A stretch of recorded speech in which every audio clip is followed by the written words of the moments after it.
Destino de las asambleístas Sofía Espín y Norma Vallejo se definirán este martes, en la continuación de la sesión plenaria 551.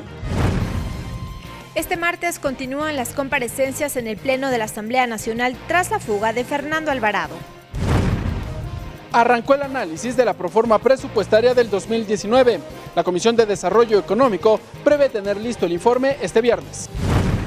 Restos óseos encontrados en el barrio Bellavista serán sometidos a análisis forenses para determinar si se trata de la joven Juliana Campoverde, desaparecida hace 6 años. Los medios legislativos presentan TVL Noticias Emisión Estelar con Belkis Sánchez. Lunes 12 de noviembre de 2018, amigos, sean ustedes bienvenidos a la emisión estelar de TVL Noticias. Gracias como siempre a quienes nos sintonizan a través de la señal de la televisión legislativa del Ecuador y también a quienes nos siguen por internet por tvl.asambleanacional.gov.es, así como también por Facebook Live. Enseguida el desarrollo de la información.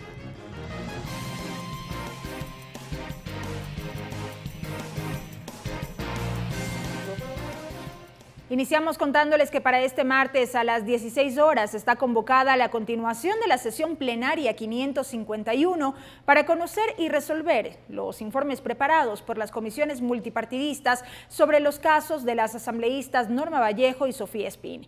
En las bancadas políticas aún se analiza el proceso de votación. El destino de la legisladora Sofía Espín es incierto al interior de la Asamblea Nacional, pues aún las bancadas políticas discuten el mecanismo de votación que días atrás, mediante moción, se aprobó que sea a través de votación calificada, es decir, las 2/3 partes, 91 votos. Para el legislador César Ron es ahora la responsabilidad de cada organización política la decisión. La norma general que debió prevalecer y que debió haber sido manejada por la Presidenta de la Asamblea Nacional era la votación absoluta.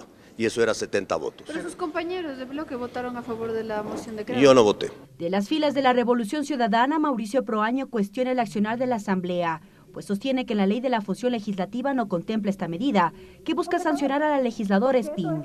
Añadió que este martes será decisivo quién vote a favor y quién en contra. No había los votos porque los asambleístas, tanto de varias bancadas, saben que no existe ningún artículo que diga expresamente por qué tiene que ser destituido. Vamos a contar quiénes sí estuvieron en el no, que no se destituya, y mañana asoman con el sí. Mientras tanto, desde la bancada oficialista aún no existen consensos. Según dicen, debe primar la institucionalidad de la Asamblea Nacional. Pero obviamente hay diferentes posiciones, creo que eso da muestra también de que hay un debate, hay diferencias, pero que esperamos podamos reconciliar antes de la votación. No puedo en este momento dar una posición de bloque porque el bloque no ha llegado a un consenso, me parece que estamos todavía deliberando en este momento y me parece que el día de mañana cada asambleísta debe hacerse responsable de su voto. Cabe señalar que la asambleísta Sofía Espín el pasado sábado entregó a la Asamblea Nacional pruebas de descargo, entre los que consta información remitida por el Ministerio de Justicia.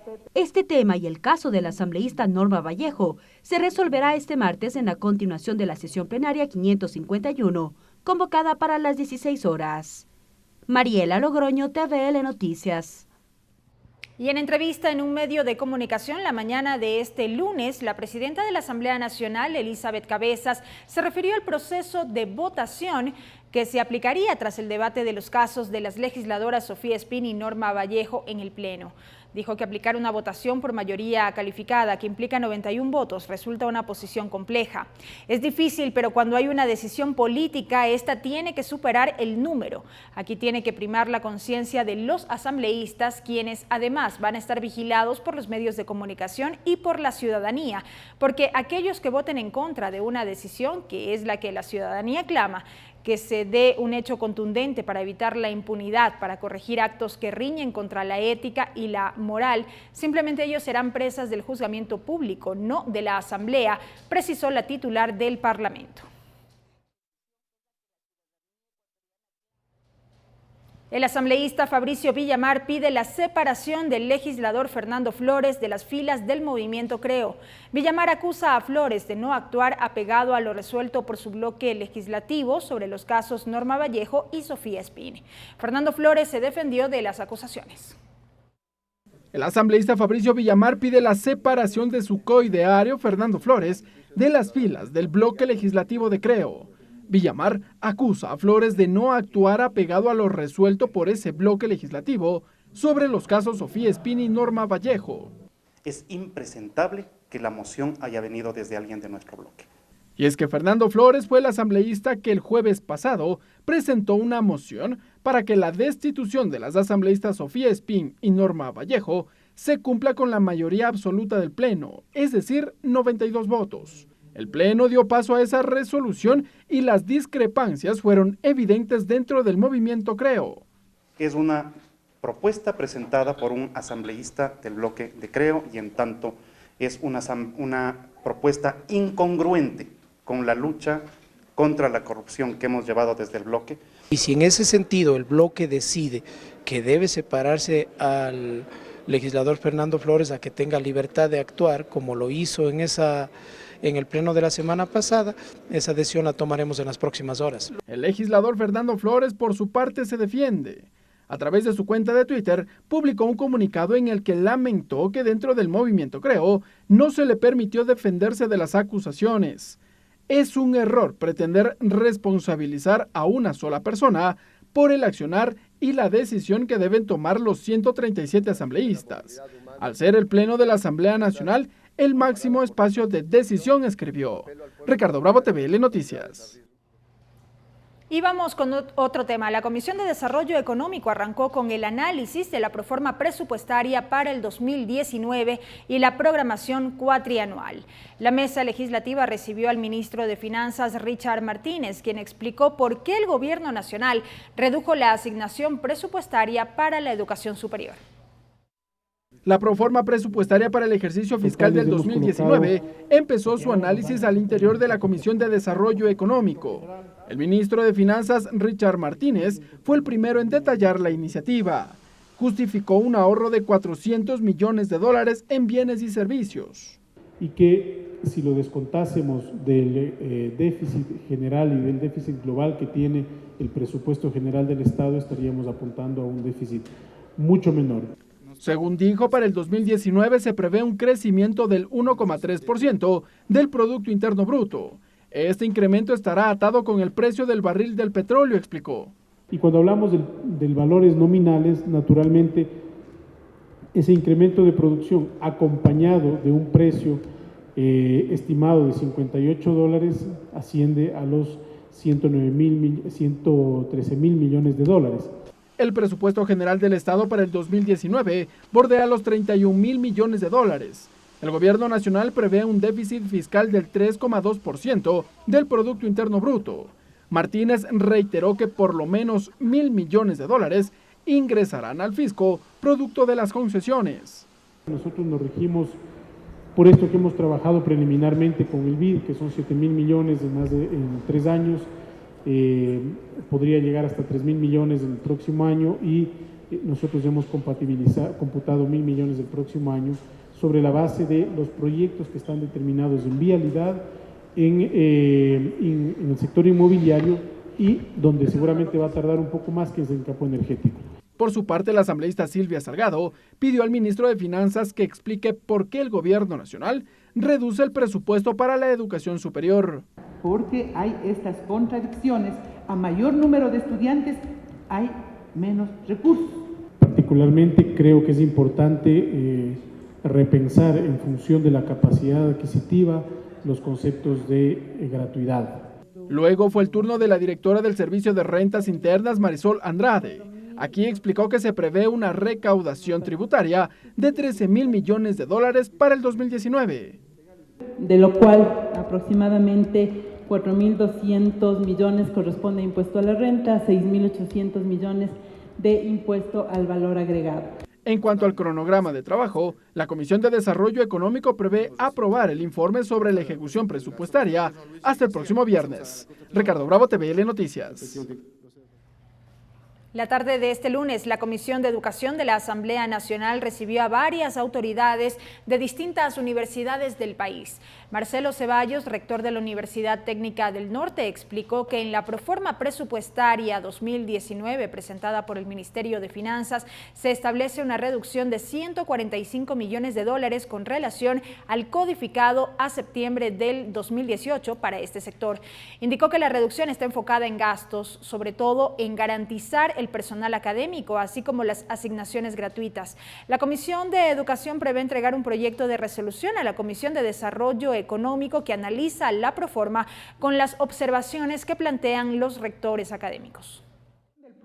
Es importante recordarle al país que entre el 2017 y 2018 todas las universidades públicas hemos hecho esfuerzos importantísimos por incrementar la oferta académica.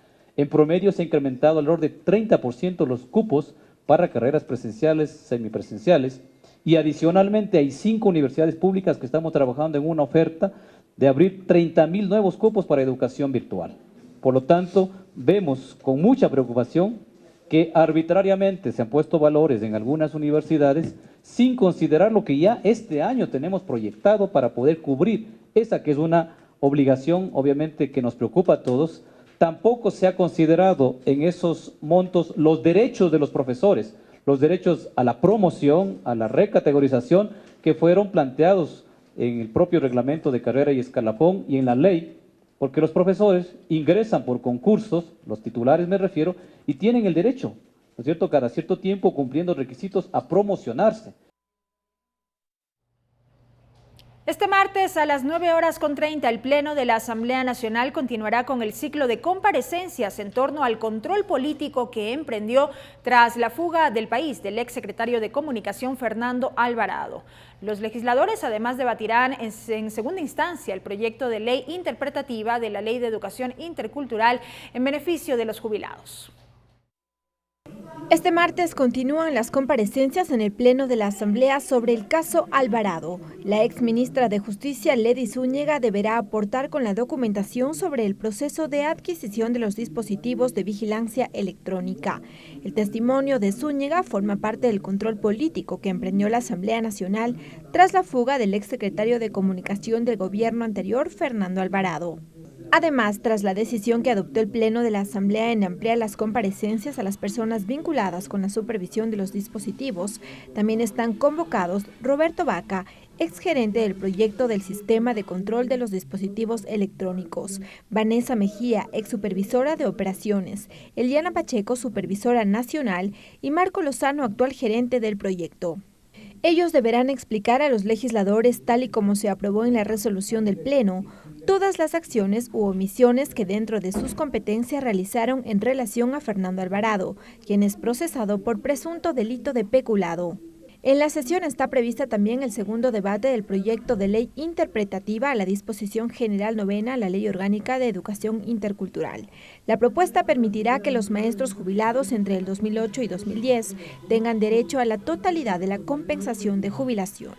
Asimismo, en la sesión número 552 se entregará la condecoración Adalberto Ortiz al mérito cultural a los familiares del señor César Dávila Andrade, por celebrarse el centenario de su nacimiento el pasado 5 de octubre. Lorena Espinosa, TVL Noticias. Vamos ahora con la traducción al quichua con nuestro compañero César Guanolema.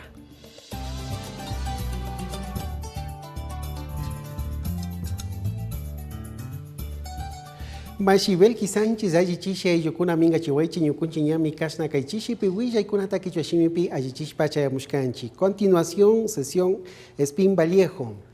Kayawara punja ima pagmi kashna achusku pachachishi ima paktokuya pukunata kayachishka kan kaypimi kay comisiones multipartidistas hatun tananaku y pillanka kapukuna kilkashka kamachi imata rixinka kuna.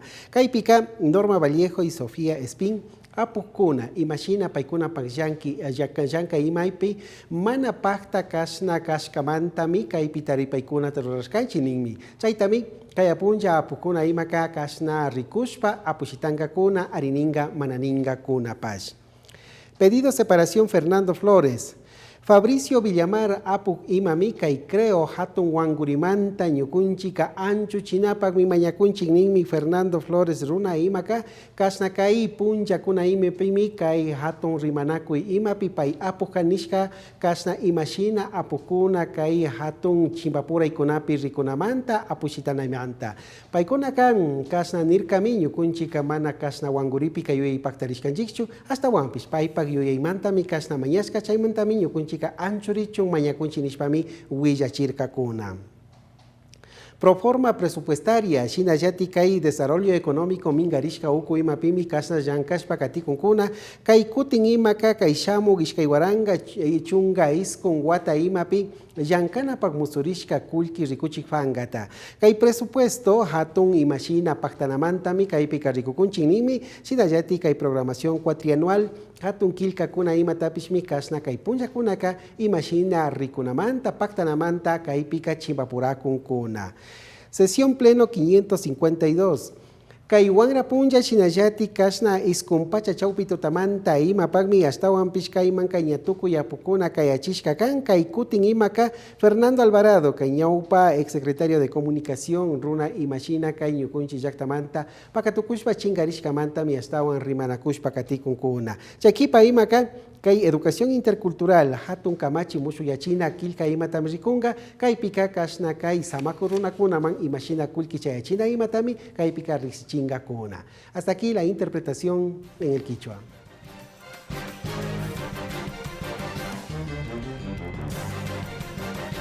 Regresamos con TVL Noticias, emisión estelar, luego de la siguiente pausa promocional.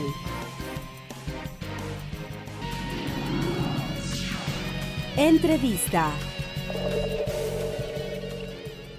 Avanzamos con más, amigos. Gracias por acompañarnos. Como ya lo informábamos en el bloque de noticias anterior, la Comisión de Desarrollo Económico ha iniciado formalmente con el tratamiento de la Proforma Presupuestaria 2019. Hay un tema que ha generado preocupación, sobre todo en la comunidad universitaria, y tiene que ver con los rubros que se asignan en esta Proforma Presupuestaria para este sector. Precisamente sobre eso, la Comisión de Educación de la Asamblea Nacional ha tenido un pronunciamiento, ha sido un tema que lo ha analizado durante esta jornada. Vamos de inmediato a dialogar en nuestro segmento de entrevistas con uno de los integrantes de esta mesa parlamentaria. Nos acompaña ya el legislador Rómulo Minchala. Bienvenido a TVL Noticias, qué gusto.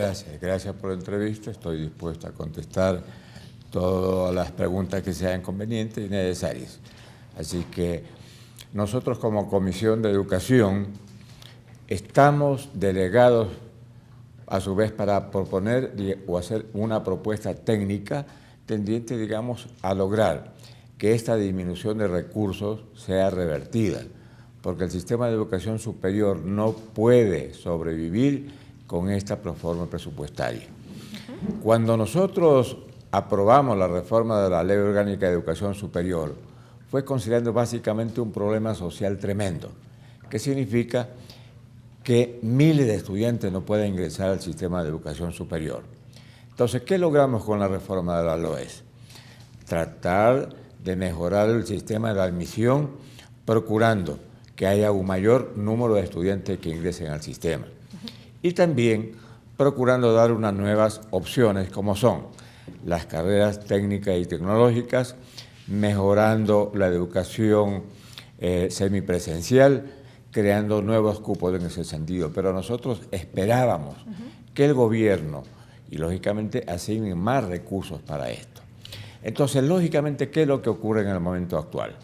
Que en lugar de incrementarse los recursos, más bien se lo están disminuyendo. Se evidencia una reducción alrededor de 145 millones de dólares para las universidades, aunque hoy el ministro ha indicado que no se trata de una reducción, sino de que cambian las fórmulas de distribución. ¿Cómo se lo entiende? A ver, definitivamente hay disminución. Eso no hay por dónde darle la vuelta, porque ya se nos ha explicado por parte del mismo Consejo de Educación Superior que las fórmulas de distribución están bien hechas. Lo que ocurre es que no hay una aplicación por parte del Ministerio, porque no se explica cómo. Apenas creo que hay 4 universidades que posiblemente tengan un pequeño incremento, pero hay otras universidades en donde, digamos, la disminución es sumamente ostensible, como en el caso de la misma Universidad Central. Yo tengo, por ejemplo, el caso de la Universidad Estatal de Milagro. la cual conozco porque ahí fui rector. Ahí se ha incrementado una cantidad considerable los cupos, las carreras semipresenciales, y no hay incremento para esa universidad. Entonces, ¿cómo va a poder funcionar si es que, digamos, no hay los recursos? De tal manera que yo he conversado con el rector y en este momento se encuentra sumamente preocupado de que no va a poder continuar con ese ofrecimiento a los estudiantes y no sé cómo se va a hacer de aquí en adelante. El ministro de Finanzas, Richard Martínez, indicó precisamente hoy a la Comisión de Desarrollo Económico que se necesita repensar en función de la capacidad adquisitiva los conceptos de gratuidad. Si el concepto fundamental que dice la Constitución de la República es que la educación tiene que ser gratuita hasta el tercer nivel, pues lógicamente el gobierno está en la obligación y el Estado está en la obligación de asignar los fondos suficientes. Entonces parece que los recursos principales que están contemplados en el FOPEDEUPO, que es la fuente principal que proviene de un porcentaje del IVA y el impuesto a la renta, eso casi se mantiene. En cambio, disminuyen los recursos que se asignan por el concepto precisamente de gratuidad. Entonces, el gobierno tiene que entregar esos recursos. Lo que ocurre es que posiblemente haya, por el asunto de austeridad, queriendo, digamos, reducir el presupuesto de universidades, cuando es la parte en donde no debería tocarse, tanto en la parte de educación como en la parte de salud. Aparte de eso, yo creo que hay un concepto equivocado en que las universidades no utilizan un presupuesto de forma adecuada.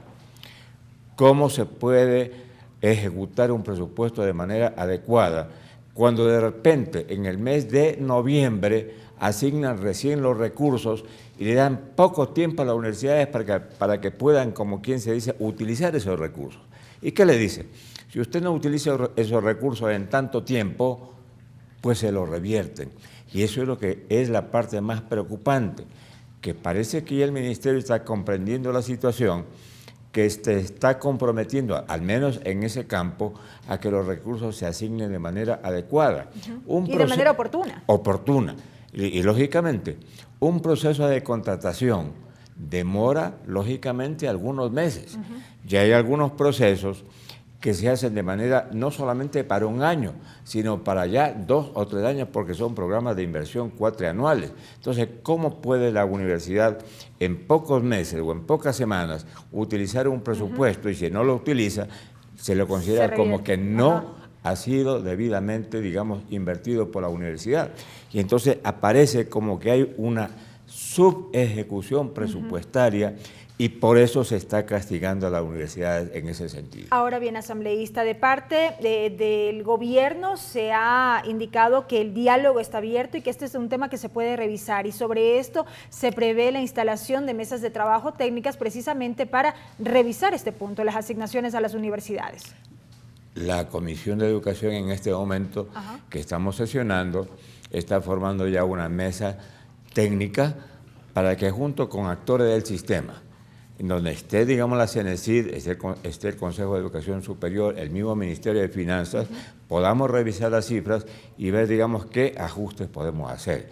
Porque ya se ha dicho, por ejemplo, que algunas asignaciones que corresponden a devolución de IVA, por ejemplo, que están retenidos por el gobierno, se van a entregar en enero, para que en ese momento, digamos, puedan las universidades tener ese presupuesto que está retenido. Pero ya, sin embargo, hay la experiencia, que no es la primera ocasión que pasa esto, y se firman actas y compromisos que finalmente no se cumplen. Y entonces en ese momento no hay que estar ya pendiente únicamente de ofrecimientos, sino de una fórmula que permita de manera efectiva hacer, digamos, la utilización de esos recursos. Para finalizar, entonces, ¿cuándo se activarían ya estos diálogos? Esos diálogos comienzan desde mañana, porque tenemos inclusive la premura que nos han dado 48 horas de plazo para presentar una propuesta. Correcto. Y lógicamente hay que trabajarla de manera inmediata. Y para eso es nuestro compromiso de seguir trabajando, porque esto de aquí no puede pasar. Porque le aseguro que si esto pasa, se paraliza el sistema educativo, porque esa es la resolución de todo el sistema de educación superior. Correcto, asambleísta. Gracias por habernos acompañado en este espacio. La presencia del asambleísta Rómulo Minchala, quien integra también la Comisión de Educación de la Asamblea Nacional.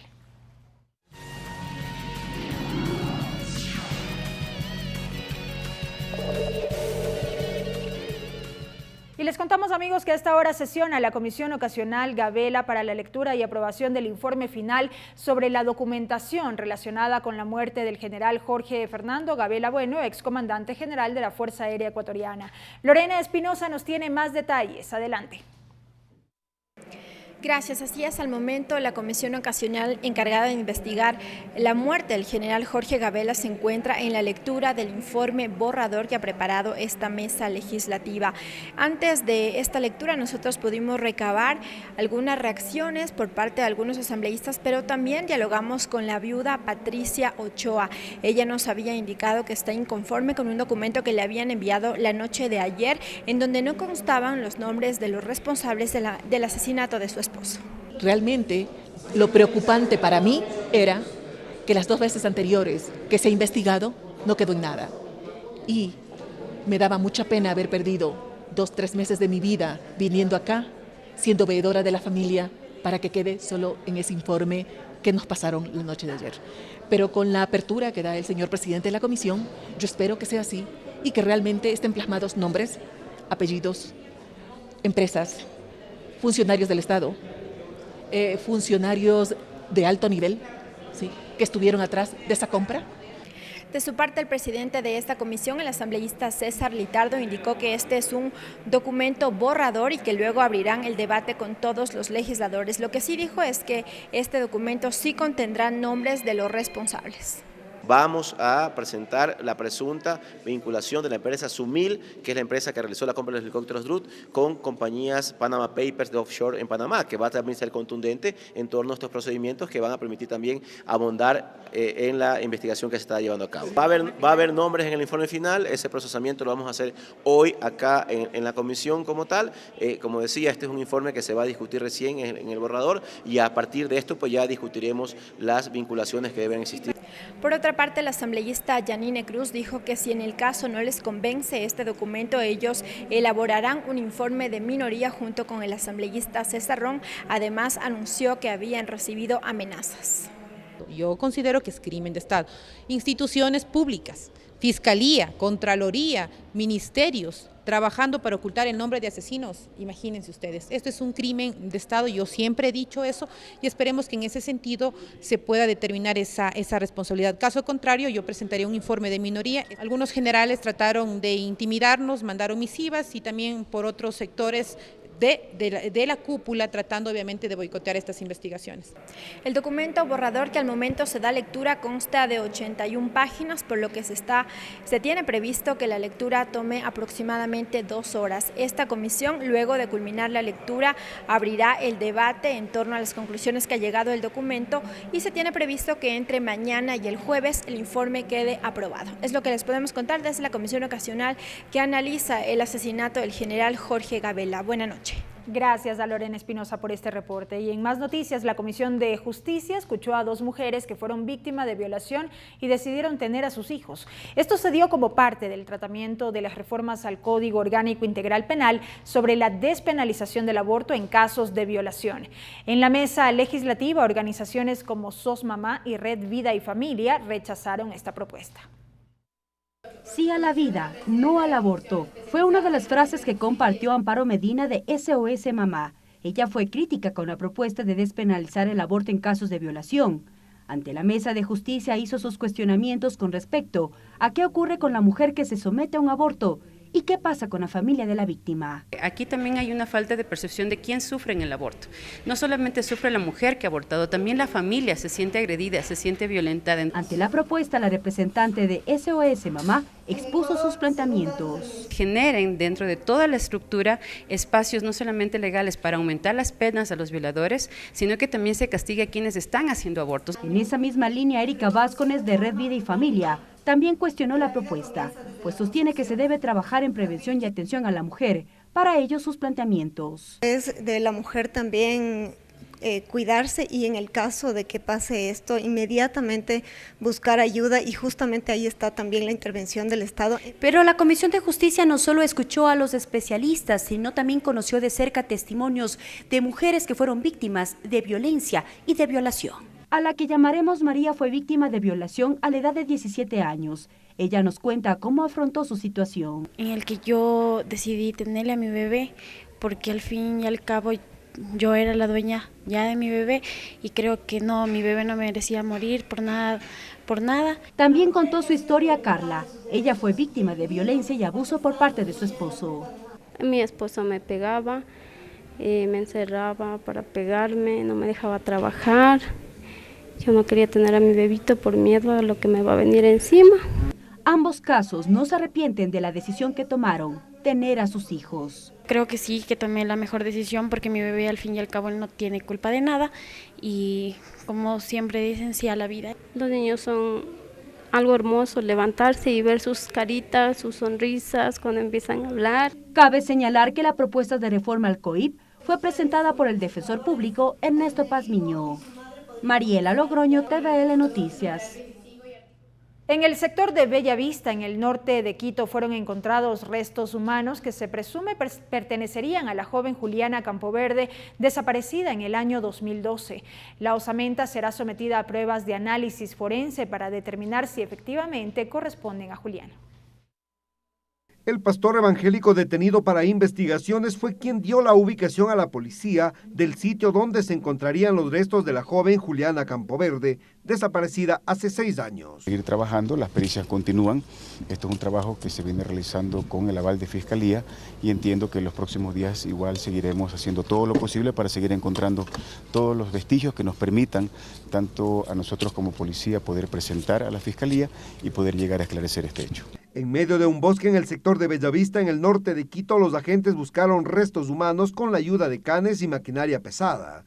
El padre de la joven, Absalón Campoverde, se refirió a la diligencia. No podemos dar paso atrás, no podemos devolverle la vida a mi hija. Lastimosamente, lo que queremos este rato es recuperar sus restos para ubicarlos en el lugar donde debe estar. La excavación se realizó en presencia de la autoridad judicial con la colaboración del principal sospechoso, quien se acogió a la colaboración eficaz que le permitiría reducir la condena. Realiza o entrega información relevante que deberá ser veraz, que deberá ser verificada a efectos justamente de acogerse a una pena reducida. Los trabajos investigativos continúan. Los restos serán sometidos a análisis forense para determinar si efectivamente se trata de Juliana Campoverde. Clever Aranda, TVL Noticias. Esta mañana se inauguró el segundo foro de liderazgo público capítulo Ecuador en la Facultad Latinoamericana de Ciencias Sociales Flaxo. Este evento es un espacio de desarrollo para personas que se encuentran ejerciendo un cargo público. Los temas abordados en este foro fueron ambiente, economía, paz, Estado, movilidad y sociedad. El segundo foro de liderazgo público capítulo Ecuador es un espacio de desarrollo para personas que se encuentren ejerciendo un cargo público o aspiran a ejercerlo. Es así que en el evento participó la asambleísta Ana Belén Marín, quien se refirió a la gobernanza de los recursos naturales desde los gobiernos locales y la articulación con el gobierno central. Dijo que el Ecuador es un país mega diverso y por ello es fundamental trabajar de manera integral con los actores relacionados con la biodiversidad para la generación de políticas públicas. Lograr que esa mega biodiversidad no solo se mantenga, no solo sea sostenible, sino que también podamos de esa mega biodiversidad sacar el bioconocimiento y el bioemprendimiento para que los jóvenes puedan impulsar proyectos desde estas zonas. Precisó que es necesario trabajar en la mitigación del extractivismo de los recursos naturales y promover la participación de las mujeres. Mientras no exista una política clara para que la gente no siga explotando a través de la minería ilegal o a través de la parte de explotación forestal, entonces el cambio climático seguirá en incremento. De cara a las elecciones seccionales, en el foro se abordó también la situación política del país. Luis Rifo, representante de CEPAL, aseguró que el encuentro permitirá diagnosticar retos que por la coyuntura necesita el país. Problemas de pobreza, desigualdad, de desarrollo urbano desordenado, de impactos climáticos adversos. De su parte, Fernando Carrión se refirió a la cantidad de organizaciones políticas que tiene el país. Según su criterio, al momento Ecuador atraviesa una crisis representativa. 276 organizaciones políticas. El Ecuador es el país que mayor cantidad de organizaciones políticas tiene en América Latina. porque creo que deberíamos discutir los liderazgos, no solo en términos personalizados, porque otra de las características que tiene el sistema de representación política en el Ecuador es que cada 10 años cambiamos de partidos políticos. El Foro de Liderazgo Público se desarrolló en la Facultad Latinoamericana de Ciencias Sociales, Flaxo. Lorena Espinosa, TVL Noticias.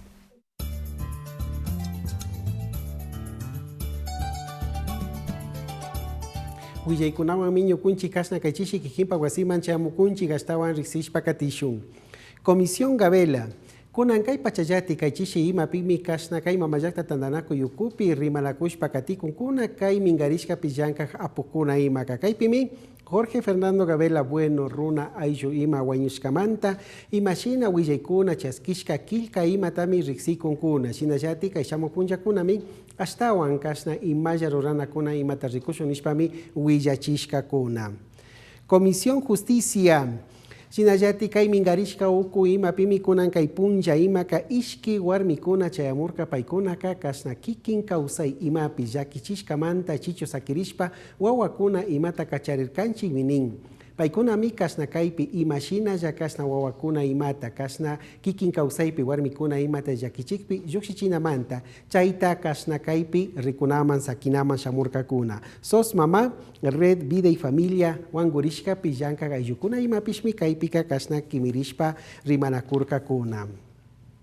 Caso Juliana Campoverde, Shinallati kay sector Bellavista, Cusca ima pimi kay punja kuna imaka kasna wanyushkapa, kasna tuyukuna, kausaykuna ima tatarishka shinarikurin. Chaymantami kay shamu punja kuna ima pika Juliana Campoverde, kasna yaji watakuna manta chingarishkapa, kasna kay chukan, nishpa taripaykuna ima taka Shinallati kaypi rikuchishka kuna. Shamu punja kuna imami, astawan kaypi hatun chimbapuraykuna, astawan rixi kuna imata kaypika ñawpakman katikunchikninmi kay Juliana warmi kuitza imapakchu payka kaypikashka nishpa astawan yachankapak. Hasta aquí la interpretación en el quichua.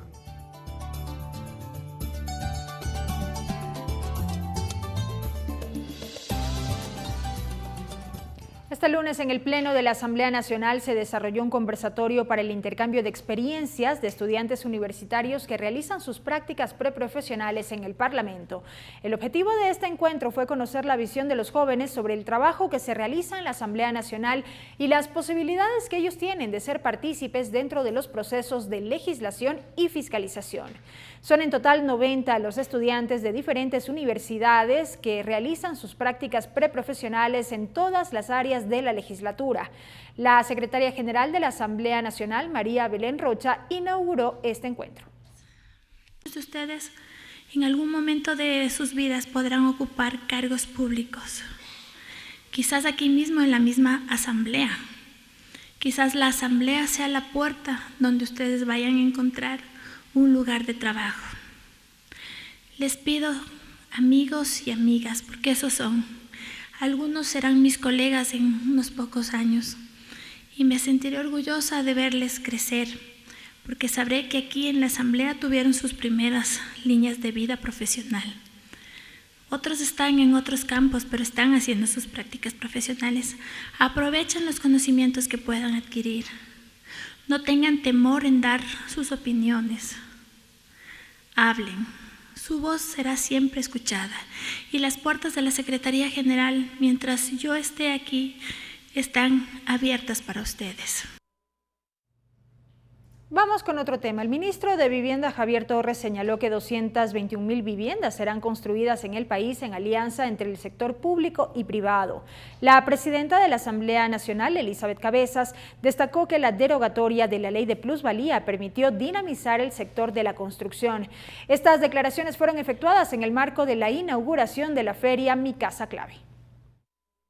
221.000 viviendas serán construidas en alianza público-privada. Así anunció el ministro de Vivienda, Javier Torres. Va a ser 4 modelos de gestión. El primero, 100% subvencionada para las personas de extrema pobreza. El segundo modelo es arriendo por tu casa, entregando al beneficio $6.000 de incentivo al beneficiario. También se plantea opciones con créditos hipotecarios. A 15, 20, 25 años, igual tiene el derecho a los $6,000 de inicio que le da el Estado y con la tasa del 4.99.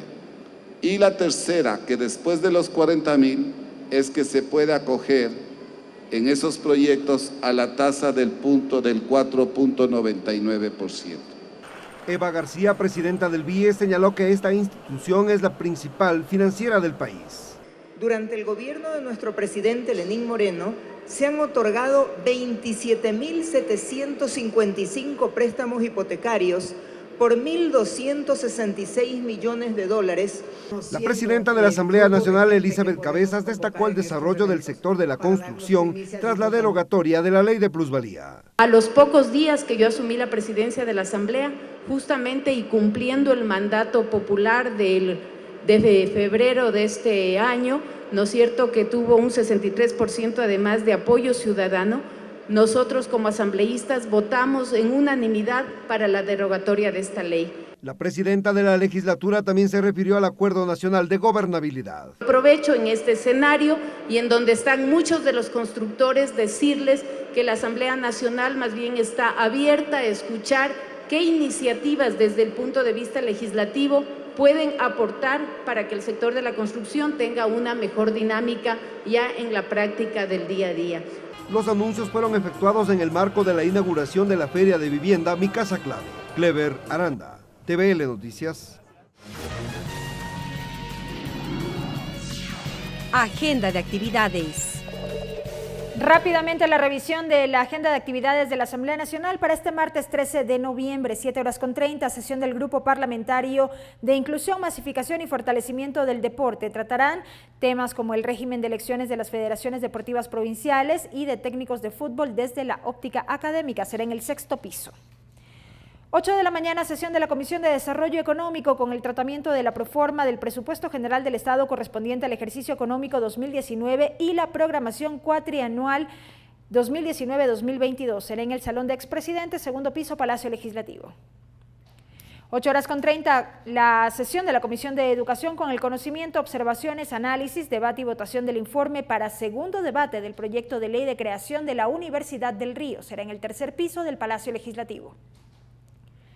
9 de la mañana, una rueda de prensa de la presidenta de la Asamblea Nacional, economista Elizabeth Cabezas Guerrero, sobre temas de la coyuntura actual. Será en la sala de reuniones del Consejo de Administración Legislativa CAL, en el 1er piso de la sede legislativa. 9:30, sesión 522 del Pleno de la Asamblea. La entrega de la condecoración a Adalberto Ortiz al mérito cultural a los familiares del señor César Dávila Andrade por celebrarse el centenario de su nacimiento el pasado 5 de octubre de 2018. Conocer y resolver sobre el informe para segundo debate del proyecto de ley orgánica interpretativa de la disposición general 9ª de la Ley de Educación Intercultural. También la comparecencia de la doctora Ledy Zúñiga, ex ministra de Justicia, en el marco de la resolución del Pleno de la Asamblea Nacional adoptada el pasado 23 de octubre. Y la comparecencia de las personas señaladas en la resolución emitida por el Pleno de la Asamblea Nacional en la sesión 549 celebrada el 6 de noviembre. 16 horas, continuación de la sesión 551 del Pleno de la Asamblea Nacional para conocer y resolver sobre los informes de investigación de los casos denunciados en contra de las asambleístas. De un lado, Sofía Espín, y también de la asambleísta Norma Vallejo, informes que fueron presentados por las comisiones multipartidistas de investigación respectivos. Llegamos a la parte final de la emisión estelar de TVL Noticias, amigos. Gracias por habernos acompañado. Que descansen. Los medios legislativos presentaron TVL Noticias, emisión estelar.